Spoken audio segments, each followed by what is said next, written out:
Alright, for this video I want to go over the IRS Form 4562 Depreciation and Amortization Expense, and this is going to be for the 2023 tax year.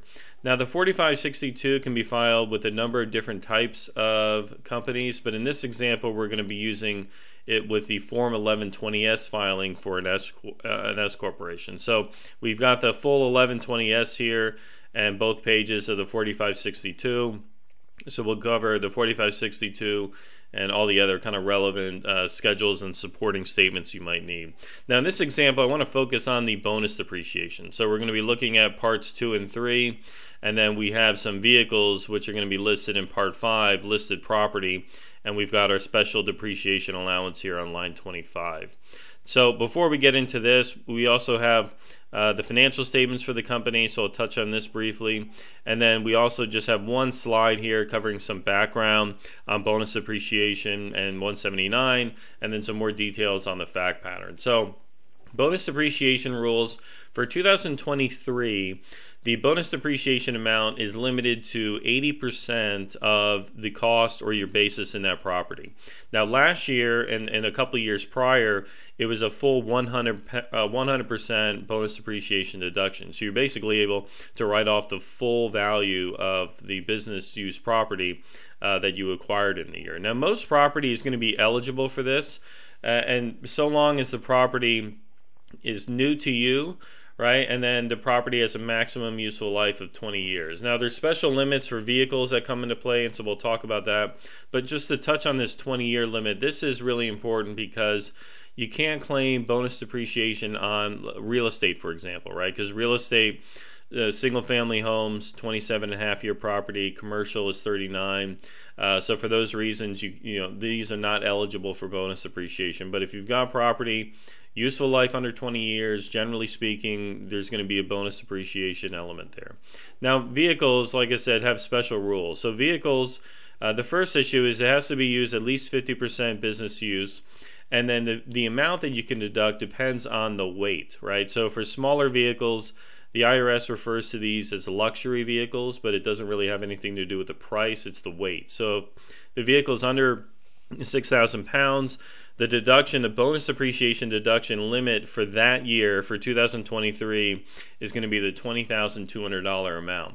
Now, what's important here is the heavy vehicle exception. So if you have a vehicle that's between 6 and 14,000, then these caps don't apply. So that $20,200 cap doesn't apply.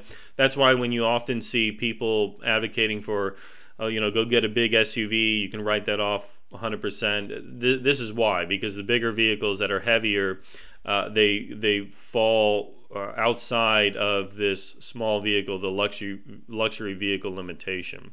Now, when you have vehicles used in the business, what's really important here also is once you claim either Section 179 expense or the bonus depreciation, you can no longer use the standard mileage rates to expense kind of the ordinary wear and tear and usage of the vehicle. You have to track your actual expenses, which is fine. Most companies do. But a mistake I often see made is you claim bonus and then you just say, well, how many miles did I drive for business?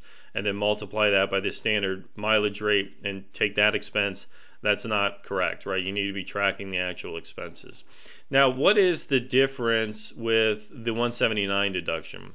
So we're not going to have 179 on this example, but I think it's worth noting just to highlight some of the big differences here. But 179, the deduction is a dollar amount, right? So it's not a percentage of the basis in the property. So for 2023, the dollar limit there is 1.16 million. Now, the catch here with 179 deduction, the limit that you can deduct is going to be limited to the amount of your taxable income. So in other words, you can't use the 179 deduction to create an overall loss for your company. You can take 179, but then when your company's profit gets down to zero, that's it. Bonus depreciation doesn't have that limitation, right? You can claim bonus depreciation and it can generate a massive loss for the company. That's okay, right? Now, 179 also does have limits for vehicles, right? So the heavy vehicle limit, which is what we're going to see here, is $28,900 for that 2023 tax year.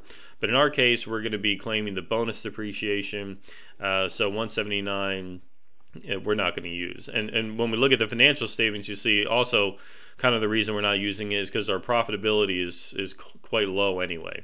So we get a better bang for a buck by claiming the bonus depreciation. All right, so let's look at our fact pattern here. So we have this marketing business. It's an S corp formed in March. Company has some startup costs, which they capitalize and amortize. And then the company also purchased a new 2023 GMC Yukon, which is 90% business use. And they also bought this computer, very expensive Mac Pro M2 Ultra, which is which they paid $7,900 for. Now, the company is going to claim bonus for the GMC Yukon and the Apple Mac Pro. And then they're also going to be deducting $5,000 of that $7,000 in startup costs immediately, and then they're going to amortize the remaining amount. So if we have a look first at the financials, so we can get a sense of why maybe the bonus depreciation worked better. You can see that overall they have a net income or loss per books here. This is also the same for the tax return, right? We're keeping the books to match the tax return for simplicity. But you notice up here that a big bulk of the expense is attributed to amortization and the depreciation, and that's because the bonus is in there. So if you've got a company that's already not profitable, bonus depreciation generally going to be better. If you have a company that's slightly profitable, and you're kind of weighing whether you take bonus or 179, have a look at both. And the 179 expense already has the caps for heavy vehicles, but it also has that taxable income limitation. So you want to be mindful of that. All right, so let's have a look at the 4562. So part one, we're not completing because we're not taking any 179 deduction. What we are going to do is complete part two. So this is going to be the bonus depreciation for property that's not listed property. So listed property is the vehicle that's computed somewhere else.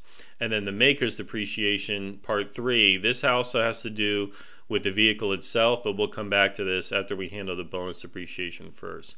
So in part two, the special depreciation allowance for the non-listed property, this is claimed on our depreciation schedule. So the depreciation schedule, if we have a look at this, now this is not, oddly enough, depreciation schedules aren't required filings with tax returns, but obviously you certainly want to keep one and prepare it so you can track the depreciation in your assets. But the last entry here are Apple Mac Pro M2 Ultra. Notice here we've got the cost of $7,900. It's 100% business use. And so the bonus depreciation that we're claiming is $6,320, right? So that is $7,900 times 80%. So we've got 100% business use property. We're claiming the 80%, so $6,320 is bonus. And then the depreciable basis that's left over is $1,580, and that's just depreciated under the normal maker's rules, right? So 5-year property, 200 dB, half-year convention, and so the additional depreciation that we're going to get is $316. So we've got $6,320 of bonus and $316 of regular for that property. So in part two on line 14, we enter the $6,320 of bonus depreciation that goes in there, and then we can see here in section B the 5-year property. For the MacBook Pro, they've got the $1,580 left over, 5-year recovery period, $316 in depreciation. All right, so now if we have a look at page 2,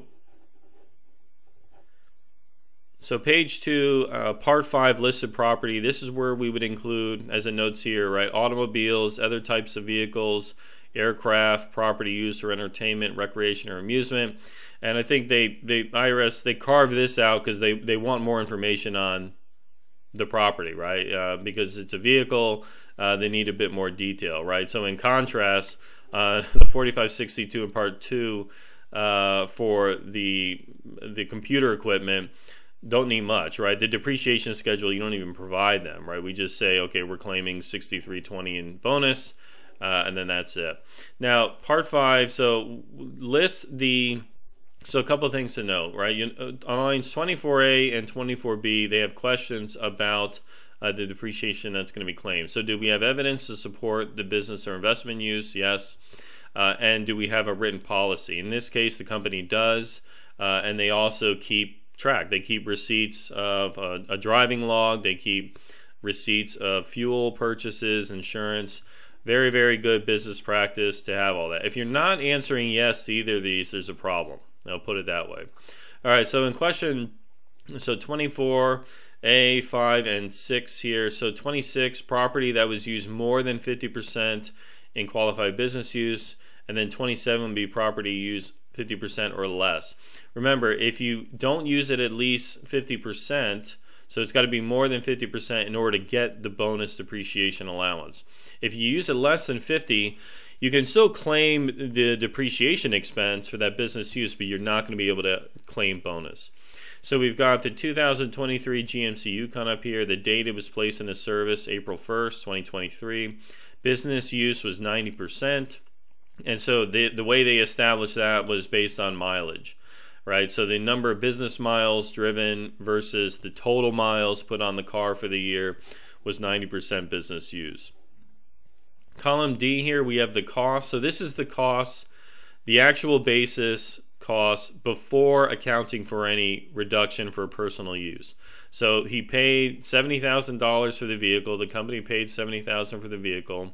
And so the depreciation deduction, the bonus depreciation deduction on line 25 is going to be the 80% of the business use. So we've got a $70,000 vehicle, 90% was business use, and we're claiming an 80% business, 80% bonus depreciation deduction. So $50,400 is our bonus depreciation deduction for this vehicle. So that goes on line 25. Now that we have the $50,400, now we can reduce our basis to get the remaining basis for depreciation purposes. So we've got the same $70,000. It was 90% business use. We're writing off $50,400. So we have $12,600 of basis left for the regular maker's depreciation. So we've got $12,600. It's 5-year property. And we're using the standard, 200, the maker's 200 dB in the half-Y convention. So the remaining maker's depreciation for the year is going to be $2,520. So the depreciation expense for both of these assets, we have $50,400 of bonus for the vehicle. We've got $6,320 bonus for the Apple MacBook. We've got 316 of regular makers for the Apple computer, and then we also have an additional $2,520 of makers regular depreciation for the vehicle. All right, so that's all the depreciation that we've got. So section B and C should be completed if you have vehicles. So section B, information on use of vehicles. So complete this section if the vehicle was used by the sole proprietor, partner, or more than 5% owner related person. Well, in this fact pattern, the guy that's using it all the time, one of the owners, John Smith, he, if we have a look at his K1, so John Smith is the one that's actively running the business, and he is a substantial owner, right? He's got a 20% ownership in the company. So we have to provide more information on the vehicle used by John in section B. So the total business miles, 9,750. That's per all the logs. 1,000 miles they estimated was the commuting, and so the personal miles driven, 83 miles for the year. So 9,750 miles driven out of total miles of 10,833 miles for the year. And so if we have a look at kind of the math here, if you look at the total miles driven, 10,833 times 90% business use, so there's that 9,750 miles driven for business purposes. Now, questions 34 through 36, right? Was this vehicle available for personal use off duty? It was, right? So let's say John, drives it home every day. Was the vehicle used primarily by a more than 5% owner? In this case, yes, right? John Smith, he's the one that has been using it. But does John also have another vehicle that's available for personal use? He also has another vehicle, right? So answer yes or no, based on whatever facts are applicable to your company. Now, Section C, this should be answered, right, if the vehicle's being used by employees, right? In this case, it wasn't, right? So we've left this section blank, but of course, if you do have employee-provided vehicles, go ahead and answer questions 37 through 41. And then lastly, not bonus depreciation related, but I'll just touch on it. So the company did have some startup costs, and startup costs, generally you can deduct that first $5,000 of costs immediately, and then you have to amortize the rest. Now, if you have startup expenses exceeding $50,000, there's some phase outs that apply, but in this case only $7,000. So the startup costs that were deducted, there's $5,000 immediately deducted in there, and then the $111 is the amortized portion of the remaining $2,000 of cost just for the 2023 year. So Code Section 195, that deals with amortization of startup costs. We include $5,000 of an immediate deduction, and then the remaining $2,000 is depreciated over 180 months or 15 years, basically. All right, so once all that is said and done, these amounts flow up to the 1120S, right? So they go up to the 1120S as depreciation and amortization expense. So the depreciation expense is included there, right, from the 4562, and then amortization expense is generally included in the other deduction line on line 20. All right, so that covers it for this video. I hope that was helpful. Kind of quick overview of the bonus and the 4562. As always, I appreciate you watching, and I look forward to seeing you again on the next one. Thank you.